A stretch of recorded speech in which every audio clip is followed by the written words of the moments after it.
All right, guys, I tell you, I wanted to dedicate this year to a friend of mine that passed away. Arthur actually met him before in Renanda. I'm just going to share my screen. Arthur would recognize him. Just give me a second, guys. So it's Arthur. I don't know if you recognize him. You dropped me off to see him one day, Donny Kates. So, so Donny Kates was not only a Shadchan, but he was also a good friend of mine. He really was a wonderful, wonderful human being. He's the sort of person that you just feel privileged knowing, really. So I owe him a karisatov, not only for his efforts, but just his efforts with all people. And he was really really paid attention to what was going on in terms of the situation. I must tell you something, he's one of the best shadchans I've ever had, but as a human being, he's absolutely a great guy. I'm just going to also share with you one thing. Dave, that's a guy from the Holy Bagel, right? Yes. Yes, okay, yeah, I do remember. So he passed away? Wow. Yeah, he died in his sleep. He was 70, he was young, he wasn't old. Yes. Holy Bagel in Renana or Beit Shemesh? No, Renana, he actually just passed away. I think he just turned 70. So his Hebrew name for Kevin, can you read it? You're the best out of all of us. Look at the Hebrew. Dan Perev נחום and Vachia Liefsha Kates. Yeah. So that's obviously Donny's Hebrew name, and we'll dedicate the shirt to him. Okay, so this is for the Cholim of Klal Yisrael. Continuing with the theme about illnesses and injuries, just the last bit here, just to finish off this chapter. Minor ailments. Yichush ba'alma. This category relates to a small ache in a localized part of the body from which one is not incapacitated and in all other respects allows one to function normally like a healthy person. Under these circumstances, medication may not be taken, and a Gentile may not be asked to perform malacha on one's behalf. For example, minor headache, toothache, sore throat, cold, or eye infection. In the case of more severe pain, the rules governing the earlier category apply. But you can take, some people don't take Panado, but if you're on antibiotics and you started a course before Shabbos, then you can continue. You can't start it on Shabbos. But if people are very ill, some people do take like a Panado or a paracetamol. Some people may still take it on Shabbos, if it only started on Shabbos. But why can't you take it if you're not breaking tablets and packaging? Explain that to us. It doesn't say, because maybe it's an action. You're starting an action of refuah. You're starting the healing process on Shabbos. Why not? Why does one not? It doesn't say. It could be. I'm not sure what the. It says minor ailment. So someone's got a headache. Some people say avoid taking a Panado. Rather, I don't know what the reason is. Actually, it's. I've heard it before, but I can't remember the reason. Okay. It says any child up to age 9 or 10 suffering from a minor ailment should be given treatment according to the rules mentioned earlier. If one is on a course of medication such as tablets which have been prescribed for several consecutive days, they may be taken on Shabbos as part of the treatment. A mercury thermometer may be used to measure one's body temperature, but an electronic thermometer or one which indicates the temperature by changing its color display may not be used, because that's probably dying. One is permitted to squeeze out pus if it causes pain. Bandages may be used, but one may not tie any prohibited form of a knot. Band-aids may be used on the skin, but not to secure a bandage. Certain authorities prefer the protective tapes to be removed before Shabbos. And baby care, only 3 points here. One may use liquid lotions and powders. Ointment may not be rubbed into the skin, but may be dabbed with absorbent cotton or bandage without being spread. So like, let's say I've got something here. I can just go like that. I can't massage it in. I can apply it. That's it. You can't like go and rub it and make sure it gets absorbed. You can on Shabbos you can only just apply it like that. Absorbent cotton may neither be torn nor dipped into a liquid before use, but may be used to wipe the skin. Baby whiteweed, which are moist and oily, may not be used because of squeezing. As other aspects of baby care discussed in this manual are referred to in index, and it says there's a reference to Yoma 85b. Where do we learn that when there is a danger to human life, the laws of Shabbos are suspended? Rabbi Yehuda said in the name of Rav Shmuel, it is written, and he shall live by them. And that is Vayikra chapter 18, verse 5, and not that he shall die because of them. He shall live by them, but not die because of them. And people mustn't be so from and think, I'm going to break Shabbos life, even if it's a slight doubt. You can take someone, drive the oak to hospital. Thank you. Let's hope that doesn't happen. So just remember, if you have an ointment, like I have this, sometimes use this anti-inflammatory arnica ice, and I used to use Driparol and Voltaren, and I may have had injury, but you just apply it. Just apply it, not rub it in. I hope this is a good visual aid. Very good. Yeah? Gavin? Very good. I'm taking that because I do apply. Does this apply to you, Gavin? Are you gonna hand it to me, or would it cost you an arm and a leg, Gavin? You get that? The 3-point joke there, Gavin. 100%. I'm just putting this. Sorry, I missed that, Kev. Show me again. What's that? Arthur, he might give you the thumb and not the elbow. Arthur, now watch that, Arthur. Yeah. No, seriously, did you see how you must apply an ointment? I know how to apply. Just put it on like I do with my. You don't. You look here, Arthur. Look at the live demonstration for you. Okay. So if my arm is sore, or my arm's bruised, I want to put some anti-inflammatory ointment on. You apply it on Shabbos. You don't rub it in and massage it. Okay? Wow. Look at those manly hands. Good. Arthur. Sorry. Just hold on a second. Sorry, womanly hands. Womanly hands. My mistake.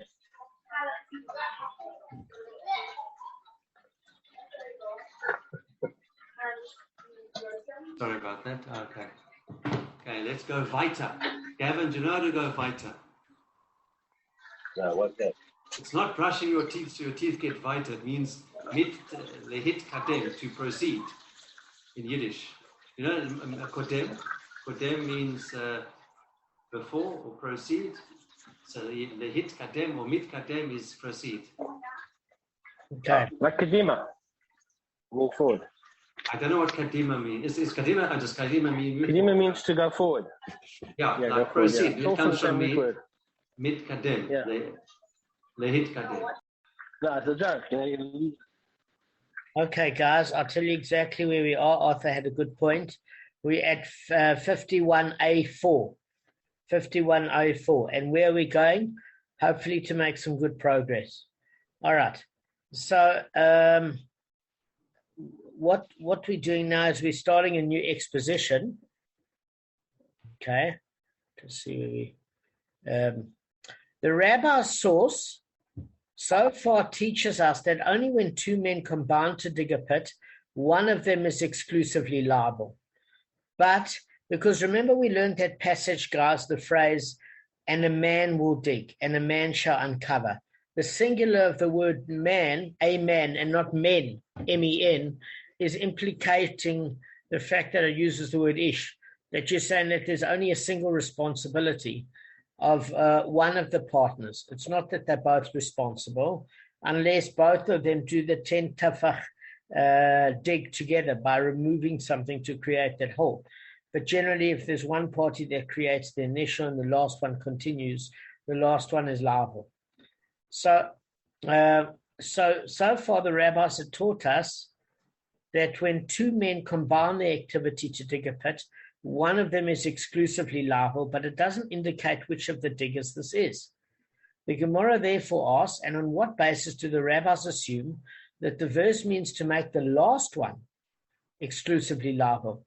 Perhaps it means to make the first one exclusively liable. And the Gemara answers, you should not think this. For the verse states in the further passage, and the carcass shall be his. Okay?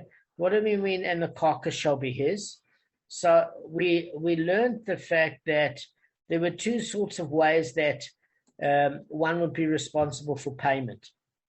The one, we were talking about a pit and Keren, etc., is that you get to inherit the dead carcass, which is worth maybe 80 zuz, and the ox alive was 100 zuz, and then you pay the shortfall of 20 zuz. Or there was a discussion in the Gemara before, when we say the carcass is his, what do we mean? The damaged party, the damager. In other words, if it's the damaged party, he gets to keep the carcass, and the other person, well, the owner of the pit, ends up making restitution for the balance. That's actually technically what we learned before. Do you know what I'm saying? It wasn't the owner of the pit that inherits the carcass himself. But whatever it means the very fact that it's talking about singular inheriting the carcass means that two partners are not liable for such a thing. That's what it basically means. So that's the proof. Okay? And the word a man uncovers a pit, and a man shall dig a hole, etc. So basically, as Gavin mentioned last time, the reason why we hold the last one liable, which is correct, is because that statement, the carcass shall be his, implies that basically the one who made the pit capable of causing death, in other words, bringing it to a depth of 10 tefachim, he's the liable party. So the Gemara objects, but that phrase, and the carcass shall be his, is indeed needed for another exposition, in accordance with the dictum of Rava. For Rava said, if an ox that was if you have an ox, guys, and that was a disqualified offering, and it fell in the pit and was killed, okay, the owner of the pit is exempt of liability. For it stated, and the carcass shall be his. And when you say the term, the carcass shall be his, we're saying just like one shall be responsible for damage his fellow. You're talking about two people here. You're not talking about something that's been dedicated to temple offering. So it implies that we're dealing with one about who it can be said the carcass is his own property. So it excludes the owner of a disqualified offering. Why? From compensation. Because the carcass is not his to do as he pleases. I'm going to explain what this means now. Since the verse is needed for this exposition, how can you infer from it that when two people combine a pit to dig, the last one is exclusively liable? Okay. So what's this thing about a disqualified offering?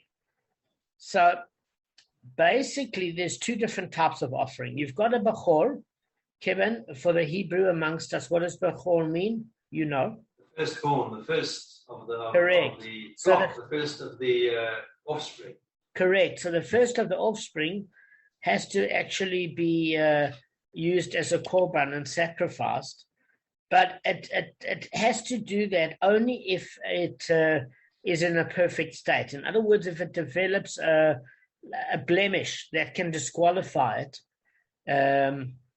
So that means that even without redemption, it becomes the personal, unconsecrated property of the Kohen to whom it has been given. So, guys, I think you remember that issue about the Kohen inheriting a bechor that is not capable of being sacrificed, that the Kohen can get personal use out of it. Okay? But you can't use it in a manner in which you can sell it or use it as a working animal. You can eat it. That you can do. Okay?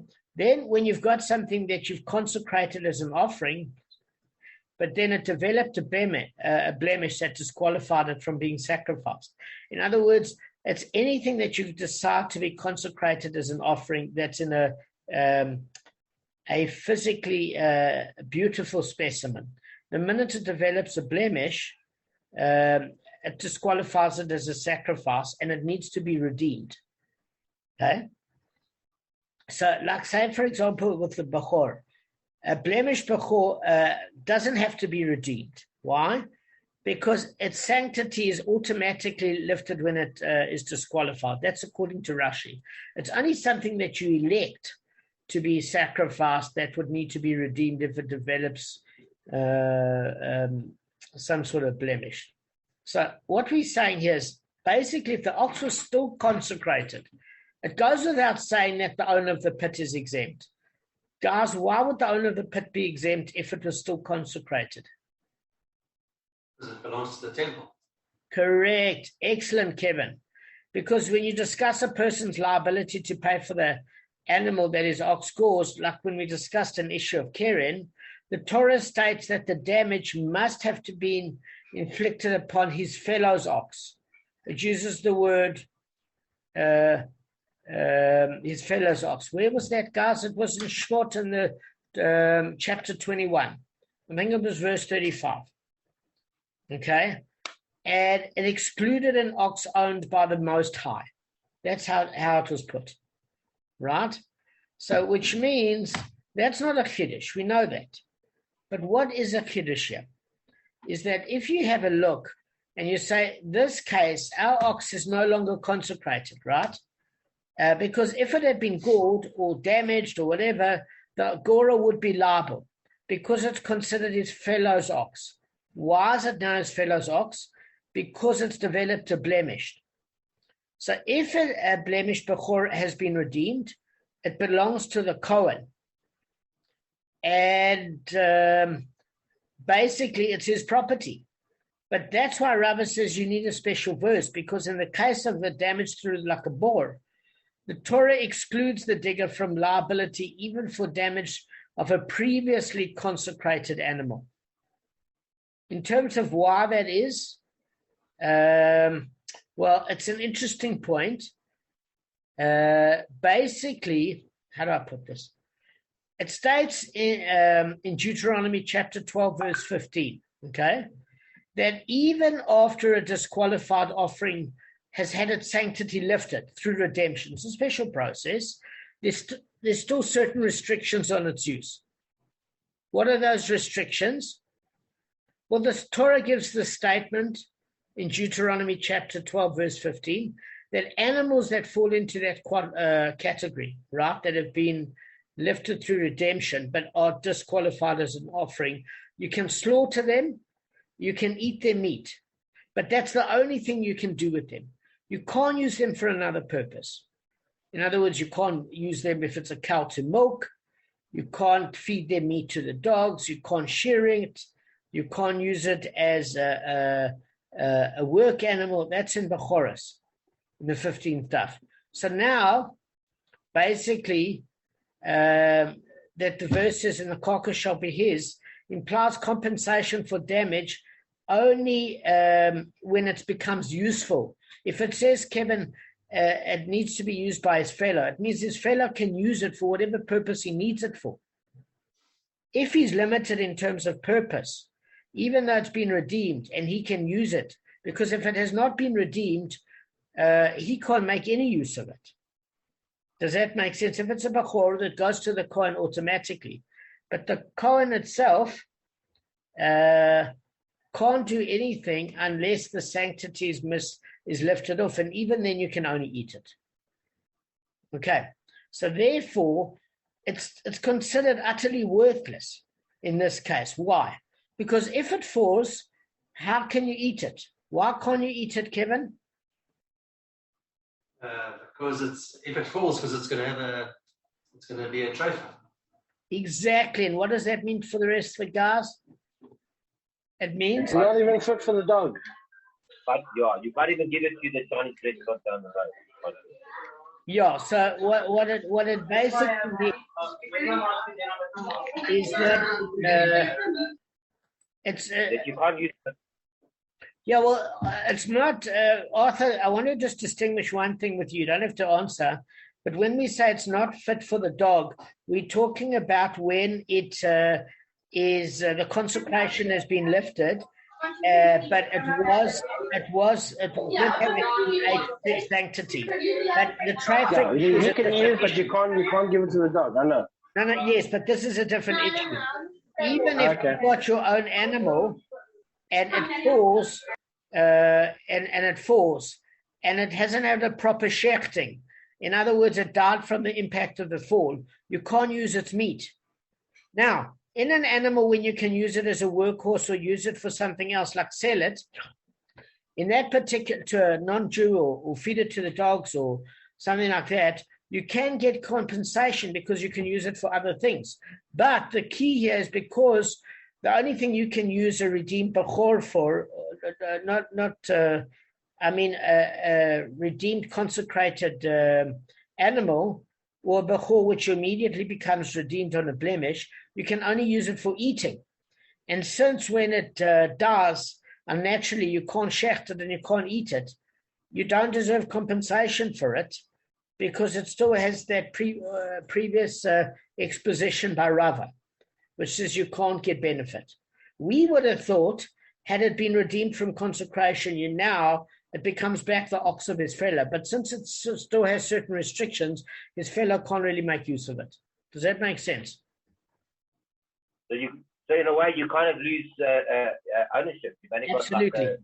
Absolutely. Gavin hit the nail on the head. What does ownership mean? You can use something for what you want to. If you're restricted in terms of what you can use it for, it means you don't really own rights to it in all the ways that a free person does. That's exactly it. Okay. So the Gemara responds and says, listen, you can't assume that verse means that it's only one person that has the liability. It's actually coming to say that if you have a pit and somebody else's consecrated animal falls in, obviously you won't pay for it because it's only a case between man and man, not man and God. But even when it becomes redeemed, since you're limited in your use of it as the owner of the ox, you can't get, it's not really considered yours in the free way that something that's yours you can make use of, and therefore the owner of the pit doesn't have to make restitution. That's what Rav is saying. It's not coming to teach that the person that caused death to the pit is liable for the damage, and there's only one person exclusively liable. So how does the Gemara respond to that? They say, can you not automatically infer from the verse that when discussing liability, we are dealing with the one who made the pit capable of causing death? What are we saying is, well, Rashi is bringing a comment here saying, well, you can actually derive both rules from the verse, because although primarily it comes to teach the dictum of Rava, we can also infer from it that the one that makes the pit lethal is the liable party. Why? Because we already derived that a man, the term a man, singular, that basically indicates that only one of the diggers is liable. And the carcass shall be his indicates which one, the one that made it lethal. You get what I'm saying? So that's what Rashi says. So the Gemara cites two related brisos that seem contradictory. They taught in a brisa, the rabbis, if one digs a pit of 10 tefachim deep, and another comes and completes it to a depth of 20 tefachim, and another comes and completes it to a depth of 30 tefachim, all of them are equally liable for damage that it does. By contrast with the following brisa, and guys, I want you to note the contradiction. If one person digs a pit 10 tefach deep, or 10 tefachim deep, and another comes and plasters and embellishes its walls, and what do we mean, plasters and embellishes its walls? We mean he adds a coat of plaster to the interior of the wall. And basically he creates like figures and patterns in the plaster. And it reduces the interior airspace as a result. And consequently, causing the air to become more foul. So the last one is exclusively liable for damage that it does. Okay? Now, both brises deal with a case where the first person dug to the full depth of 10 tefachim, guys. The first guy, 10 tefach in each case. Yet, in the first brisa, it teaches that when someone else increases the depth, both of them share liability for damage. But in the latter brisa, It teaches when someone else increases its foul air by another 10 tefach, after the first guy already made the first 10 tefach, the second person is exclusively liable. So here we're dealing with the case where there's no difference, where the pit became more potent by increasing its depth or its foul air. The ruling appears contradictory. Okay? Now, because it doesn't matter. In other words, if you create the first 10 tefachim, that's the point of liability. Does that make sense, guys? That's in essence the issue. So Kev? So then the guy that created the pit before the guy plastered should still be liable. Yes, so exactly, that's what it's saying. It's saying in the first brisa, look, you had three guys. One does 10 tefachim. If you look at the screen, he does 10. Second guy does the second 10. Third guy does the third 10. So it's 10, 20, 30. And they all share the liability for damage. That makes sense. But the second brisa doesn't seem to follow. It's saying the first one made 10 tefachim of damage. That's that particular pit, which is already lethal and harmful and whatever. And the second guy just added another 10. He plastered the walling and he's made it bigger, okay? So we think that what he did is he plastered the inside and the outside and created a little bit of a depth over and above the ground, whereas the other one dug under. But in the second case, we're saying that the last guy, the plasterer, is liable. And we're saying, how can it be? Because we learned so far, if you create the first 10 tefach, you're liable for death or injury. So we're saying, okay, but the second guy, that's why we hold the first one liable for death. So it's not talking about death, Kevin. It's talking about injury, exactly as you said. So an injury, the first brisa says each one that created, each 10 of them, making 13 total, share the liability. Whereas in the second brisa, it said the second one that added to the plastering of another 10 tefach after the first is exclusively liable for the injury. Exclusively. So how do we reconcile both these brisot? Okay, let's just go on. Now, shall we say that this one, in other words, the first brisa, reflects the opinion of Rebbe, whereas the second brisa reflects the opinion of the rabbis? So just to reiterate, because it's been a while. The first brisa seems to follow Rebbe, because what did Rebbe say? He ruled that when one person digs 9 tefachim and the second digs the 10 tefach, even the first is liable for injuries causing the bore, because he made it deep enough to cause injury. It therefore follows that then when the first one digs 10 tefachim and makes the bore, for example, deep enough to cause death, he shares liability for death with the subsequent digger. Does that make sense? In other words, why should the second one only be liable for death? Because if anything, the first one made a lethal pit. If you want to not hold him exclusively liable because he took it to that level of death even without the second one, you should at least make them both liable, because if they each added 10 tefachim, every person should be liable there for the death or the damage. So the first brisa would seem to follow Rebbe, that they share the responsibility. Now the second brisa holds the last diggers liable. Now who does that seem to follow? The rabbi. Correct. Why? That's what they've done. They said that the last person is responsible for, if it's above 9 tefach, if it's 10 tefach, with the tefach and above, then you're liable for death. And if it's you exclusively liable if you did the last 10th one, and for injury as well. The last person is responsible for injury as well. So excellent. So Gavin says that, and he gets it from that scriptural verse that stated, if a man shall dig, uncover a pit, or if a man shall dig. The singular of the use, guys, a man, means that only one person can be held accountable. In other words, it's considered a new hazard now.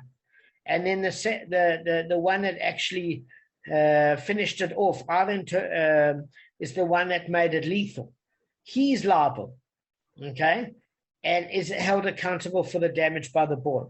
Because we don't see that two people are liable from the singular word, a man. So excellently explained, Gavin. That makes perfect sense. Thank you, man. I just did it. Thanks. You explained it. Thank you. So the Gemaras reject this proposal. Sorry, Gavin. They reject me too. Don't worry. That's fine. Rav Zavid said, but this one and that one reflect the opinion of the rabbis.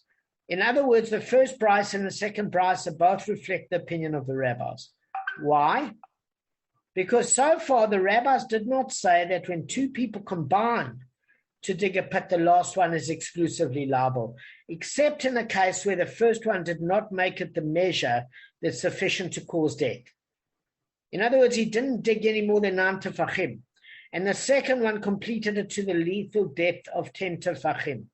But in a case where the first one made the pit in a measure that is sufficient for causing death, and then the other just added to the depth, even the rabbis agree that they're all liable. So what's it saying?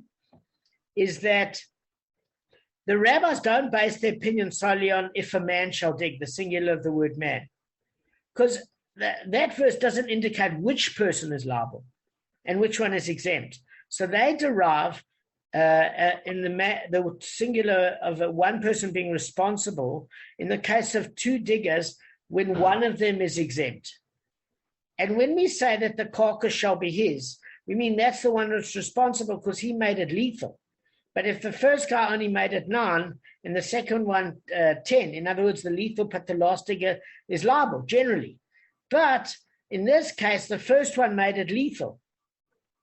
And therefore, we can apply the verse to him. There's no reason why he should also be excluded from the liability. Okay? So the rabbis, so now that that's the case, we see that in this case, both of them would be liable. So it could be explained according to Rav Zavid that when the first one creates a lethal pit, he's not excluded from liability. They share liability. It's not necessarily opinion only of Rebbe and the rabbis. Okay. So an objection is raised to this because Rav Zavid basically said that both the first brisa and the second brisa reflect the opinion of the rabbis because that he's saying that in the case where the pit is already lethal from the first person that created 10 tefachim, and the second one also created a lethal pit, that both have to share responsibilities. The rabbis just said only one person is liable in a case where one created a hazardous pit that can cause injury but not death, and the second one made it a lethal pit.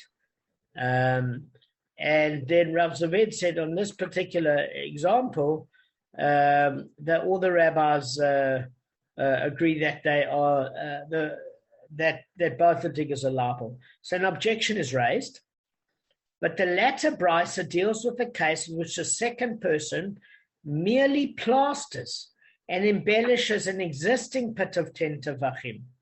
In other words, where the first one made the pit, the rights of the measurement to create death, the brisa teaches that the last one is exclusively liable. When all he did was obviously add in a bit of plaster and maybe made it a little bit bigger. So the Gemara answers, they say, there we are dealing with a case where the first one finished digging. There was not sufficient foul air in the pit to cause death. Okay? And in other words, let's just think of a case where that would be valid, is that when the pit is extremely wide. If a pit is wide, that foul air is not necessarily going to be trapped there. And the other person came, and then he was plastering the walls of the pit and reducing the interior airspace. And he added the foul air that needed to be causing death. So in other words, it could have had enough foul air to create damage. In other words, a high level of toxicity where the animal would be ill. But by creating a 10 tefach wide pit. But the second guy, by getting involved with the plastering, now made it a lethal pit. And who is this holding by, guys? Rav. Because Rav only holds for foul air. He doesn't hold for impact, whereas Shmuel holds for foul air and impact. Okay?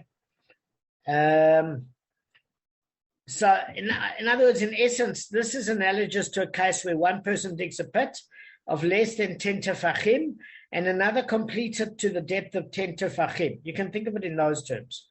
So the rabbis maintain that in such an instance, the first dig is exempt, even from the liability for injuries, and the last one is fully accountable. So Rashi gives that as a way to try and imagine what it's like. Okay? So there's another version of this resolution, and that's also solves the contradiction between the two brises. Rav Zavid said, both the first brisa and the one reflecting is the opinion of Rebbe. So in other words, first brisa, 10 tefach, 10 tefach, 10 tefach, and the second one was the brisa where it was the 10 tefach, and then the second one did another 10 plastering, etc. And Rav Zavid says actually it's both the opinions of Rebbe. How do we see that? Because how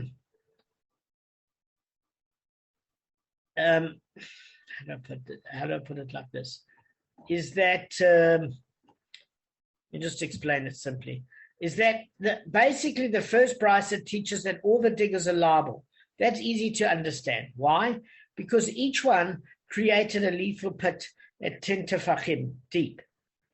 And remember, Rebbe says that there is shared responsibility in what? In damages. Does that make sense? So in the beginning of the first brisa, talked about damages.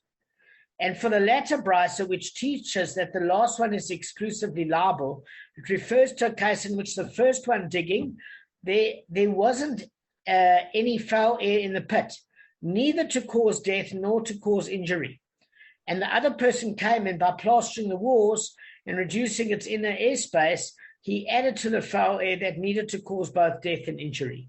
So the first one didn't even make the pit capable of causing injury, and therefore the last one is exclusively liable. Okay? So in other words, if the first one had made it capable of causing injury, then according to Rebbe, what's the case, Gavin? It's the case where the first one is the case where they each built 10 tefach, three of them built 10 tefachim each, which is more deadly. So they're all culpable. Correct. And then in the second case, what it's saying is as follows: is that if they had enough foul air where there was where Rebbe is saying that there wasn't even enough foul air to have created injury. Because if it had been, they would have shared in injuries, because Rebbe said you share in injuries if they both cause liability. But since the second one actually took it from a point where there was no toxicity in the foul air, nothing at all, because it was wide enough pit. And now, by adding the extra 10 tefach, it not only became hazardous, but it became lethal. The second one is liable. Does that make sense? Okay, so that's what the Gemara is basically saying. Now, if you're holding this opinion with rabbis and Rebbe, is it going according to Rav and Shmuel? Well, talking about smell. Yes, so it must be. So that's well, both of them. Excellent. Excellent. So both of them, Shmuel and Rav, hold that foul air, in other words, toxicity in the particles of the air, etc., or lack of oxygen, can create death. But who only holds by foul air, and who also holds by impact? Foul air is rubber only, and that's the only issue. And with the other one is foul air, and with What's his name? Shmuel. Yeah. So it's Rav, not Rava, it's Rav and Shmuel. Whenever you see. So Rav, you're only liable if it's a foul air issue, whereby with what's his name? Shlomo. Yeah. It's for both. It's okay. Impact and it is normally a combination in his opinion. Okay, so that's correct. So Shmuel says that he does hold that impact can be a factor in both injury and death. So this entire view that Rav Zaved is bringing, whether he brings the opinion of rabbis or the Rebbe, either way, we're saying that falls within Rav, because he's talking purely about foul air. Why? Because I can tell you something, any pit, even if it's 6 tefachim, is capable of causing injury for a result of impact fall. Any death.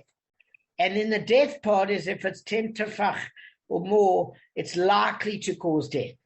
So we're talking about a case where the second brisa is referring to a pit. Either you have to say it's referring to what Rav said, that it's purely for foul air. If you're adding Shmuel, as Rashi said, it's a pit filled with wads of wool at its bottom so that any damage is attributable only to the foul air. So Rashi is saying that Rav Zaved is holding that whether you talk about Rabbi or Rebbe, he's holding Rav Zaved that they must be talking about Rav's opinion. Because an impact, there wouldn't be a case like foul air where you'd go from no injury air to suddenly lethal. It wouldn't be that extreme. Whereas with an impact, you can get hurt even on 6 ams. Does that make sense? Okay, so that's why the last one is exclusively liable. Now, a related ruling is cited. Rava said, in a case where one placed a 1 tefach high stone at the edge of a 9 tefach pit, and thereby completed it to a depth of 10 tefachim, we've arrived at the dispute between Rebbe and the rabbis. According to Rebbe, the second person is exclusively liable for death. Why? And they share liabilities for injuries. But according to the rabbis, the second is exclusively liable even for injuries.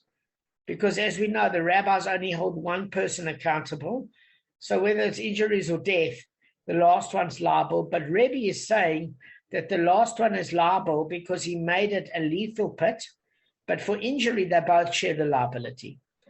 But the Gemara is now wondering why Rava is needed to even bring this up. Why? It says this is obvious. Why should adding a tefach to the top of a pit be different to adding a tefach to the bottom? Does that make sense, guys? We've already learned liability differences between 9 and 10 tefach. Why is Rava bringing this up again?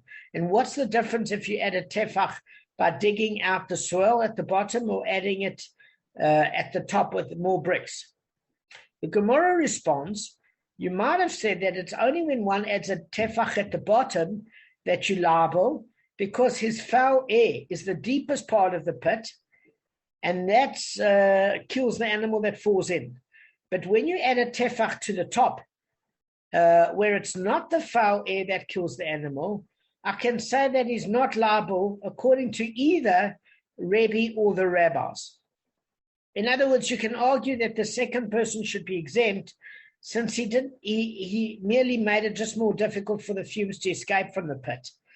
And the animal actually died by breathing the foul air at the bottom, which was generated by the first digger. Does that make sense, guys? Guys, if you don't understand, we can go through it again. It's better we understand. No, I'm fine. The first digger generated it, the foul air. Okay, so what are we actually saying here? Is Kevin, there's two different conclusions you can come to. We know that to go from 9 to 10 becomes from injurious to lethal. But we're saying that we already know this. Why did we have to learn? Because it said that if you added a layer to the top above ground, and you're holding by Rav that you're only making liable, not impactful, but with regards to foul air only, then that wouldn't necessarily make it lethal because your foul air is actually at the bottom. It's only when you're digging up more soil from the bottom that in fact is lethal. Does that make sense? So you could come to that thought, perhaps. And on that basis, that's why Rav expounded it to teach that you're still liable. So the Gemara responds, you might have said that when you only add a tefach at the bottom that you're liable, because the foul air is at the most toxic. So that'll kill the animal. But when you add it to the top, where it's not the foul air that kills the animal, you can say that you're not liable according to either Rebbe or the rabbis. Why?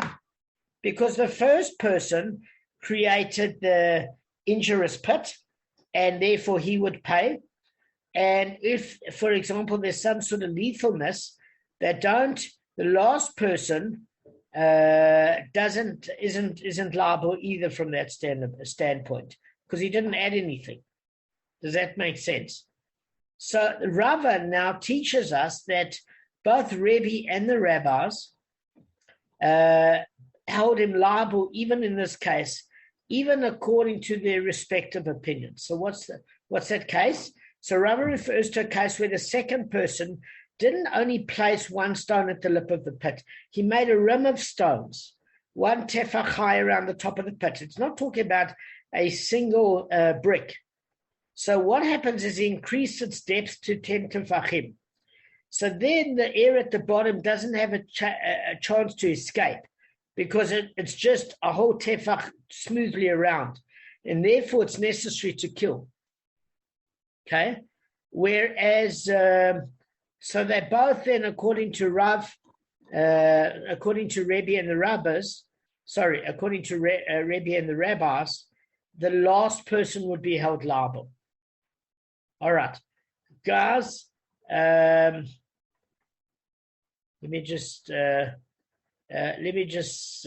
just end here. I think that's good enough. Yeah, thank you. Sure. All right, guys, have a wonderful evening. We stuck to our time. Yay, you're free, you're free. I thought we were going to get to the meter water, which is 2 tapachim deep. I thought we were going to get to that tonight. Wow. Arthur's done his prep. I was busy waiting for that.